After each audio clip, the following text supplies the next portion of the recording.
Every town has a woman people whisper about. Ours had Mama Nia.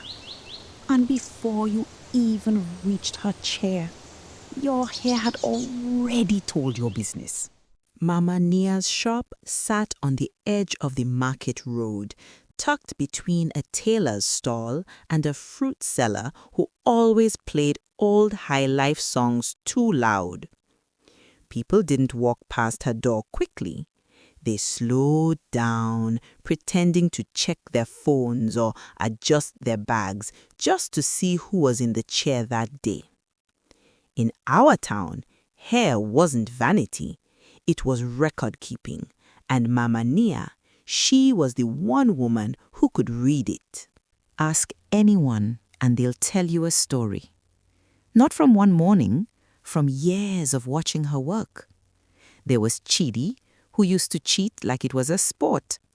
Mama Nia gave him box braids so straight they looked like they'd been drawn with a ruler. A week later, he was confessing to women nobody even knew about.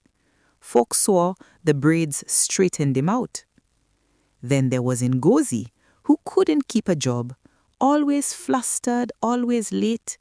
Mama Nia slicked her hair into a low bun that made her sit up like she had a string pulling her spine. Within a month, she had a promotion and a budget.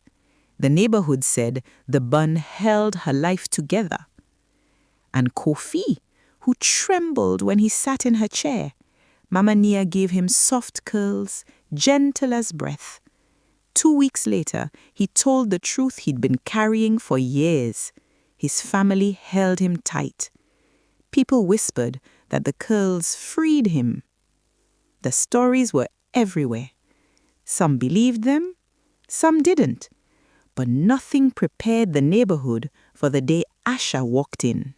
Asha stepped through the doorway like she was apologizing for taking up space. Early 30s, maybe mid.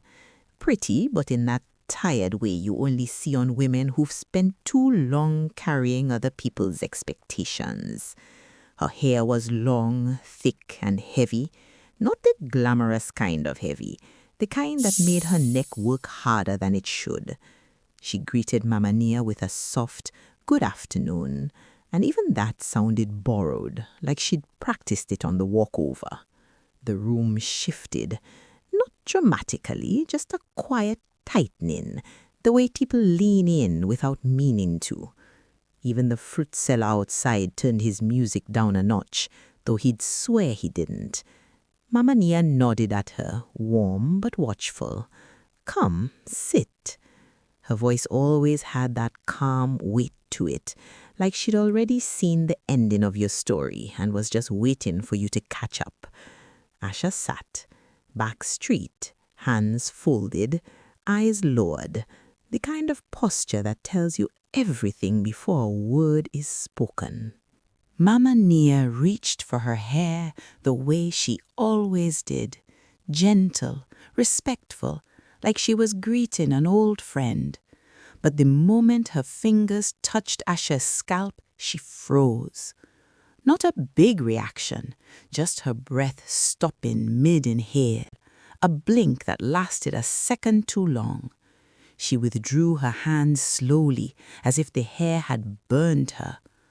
Asha didn't notice or pretended not to. The women waiting exchanged looks, the kind that travel fast and quiet. Someone whispered, what's that about?" Another shushed her, but not convincingly. Mama Nia tried again, parting a small section near the crown.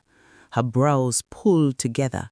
She leaned in, studying the strands like they were reading something written in a language she'd forgotten. Then she stepped back, eyes distant, like she was listening to something only she could hear. Finally, she spoke, soft but clear enough for every woman in the room to hear. Not even 4C. Never seen this curl pattern before." The whole shop went silent. You have to understand, in our town, curl patterns were like blood types. Everybody knew theirs, their mothers, their grandmothers. Even the men could tell you the difference between 3B and 4A if you asked them right. So for Mama Nia, to say she'd never seen a pattern before, that was the kind of statement that made the air shift. Asha's hands tightened in her lap. Is something wrong? Mama Nia didn't answer immediately. She lifted another section, turned it between her fingers, let it fall. The hair didn't settle, it didn't coil, it didn't stretch. It just existed, like it was holding its breath. She parted another section and another. Each one told a different story or refused to tell one at all. Mama Nia had worked for years and she'd never hesitated. Not once, not with anyone. But with Asha, she was moving like she was trying not to disturb something fragile or dangerous. Finally, Mama Nia stepped back, eyes still on the hair. Her voice was low, almost a whisper. Baby, your hair is carrying too many lives. Asha blinked, confused. I don't understand. Mama Nia exhaled slowly, like she was choosing her words with care. It's not tangled, she said. It's overwritten. The room held its breath, and that was the moment everybody knew whatever was coming next wasn't a simple style or a simple story. It was going to be a correction, a deep one. Asha sat very still, like movement might make things worse. Mama Nia circled her slowly, eyes fixed on the hair, not the woman. She lifted a section near the nape, then one at the temple, then one from the crown. Each piece told a different story, and none of them matched. Everyone in the shop leaned forward without meaning to. Mama Nia finally spoke, voice low and steady. Your hair, it's carrying too many lives, too many paths, too many versions of you. Asha swallowed. I don't understand. Mama Nia didn't rush. She never did. She separated another section, held it up to the light, let it fall. The strands didn't behave like they belonged to the same head. Look here, she said softly. This part shows a woman who stayed in a job she hated for 10 years. This one shows a woman who left after 2. This one shows a woman who never took the job at all. The room tightened around her words.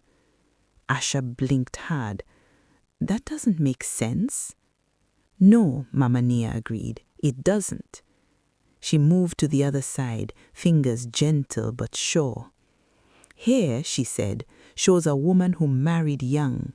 Here, a woman who never said yes. Here, a woman who said yes, but only because she was tired.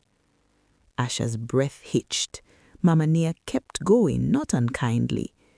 Your hair is carrying choices you didn't make, lives you didn't live, stories you stepped into because someone else needed you to. Asha's eyes filled, but she didn't cry. She looked like someone hearing her own truth for the first time and realizing how long she'd been avoiding it. Mama Nia rested a hand on her shoulder. Baby, you've been living everybody's story but your own. The words landed like a soft blow, not cruel, just true. Asha's voice was barely a whisper. My mother wanted me to be a teacher. My husband wanted me to stay home. My sister needed me to help with her children. She stopped, realizing she didn't know how to finish that sentence. I what? Mama Nia asked gently. Asha looked at her hands. I don't remember what I wanted. Mama Nia nodded slowly, like she'd expected that answer. Asha whispered, I don't know how to fix that. Mama Nia stepped back, studying her with that deep, knowing calm. You can't fix what isn't yours. You can only release it. Asha looked down at her hands. Release? How? Mama Nia didn't answer right away. She walked to her drawer, opened it, and pulled out the clippers, the ones she rarely used. The room reacted before Asha did, a ripple of breath, a shift of weight, a quiet, "Oh my God," from the back. Asha stared at the clippers, then at her reflection. You think I need to cut it? Mama Nia shook her head.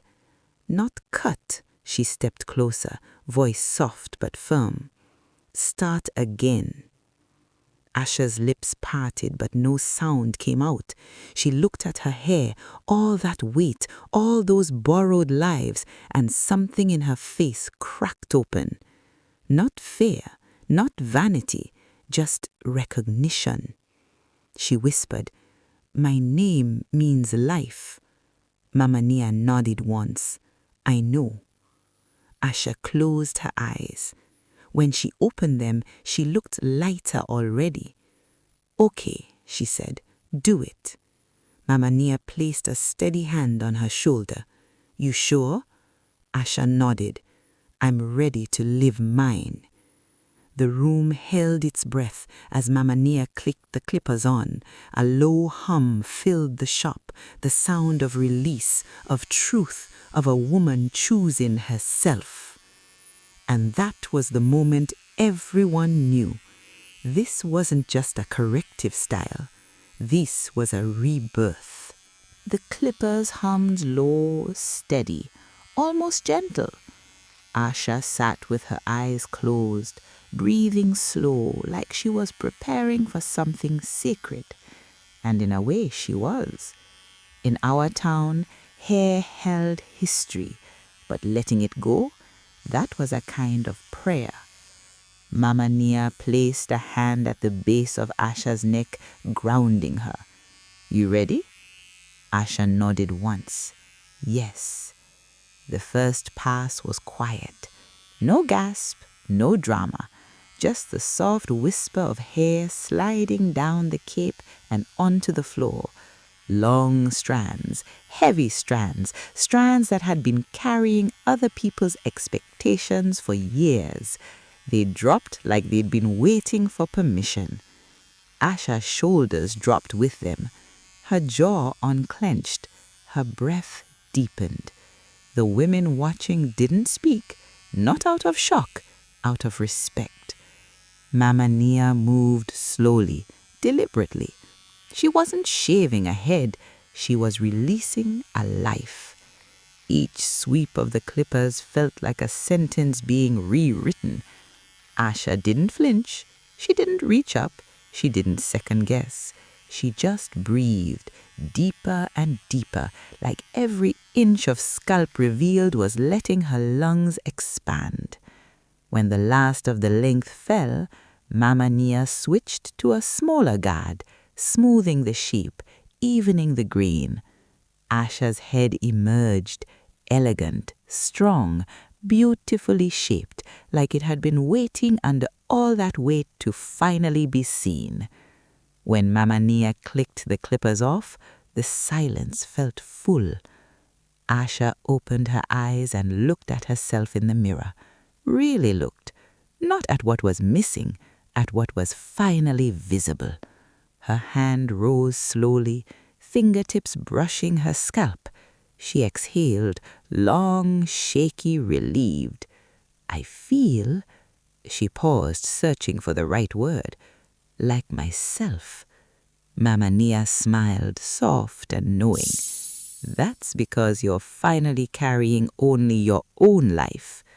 Asha's eyes shone, but she didn't cry. She looked too free for tears. She stood, and the whole room shifted around her. Not because she was bald, but because she was radiant. Her skin caught the light in a way it hadn't before, like something inside her had finally been given permission to shine through.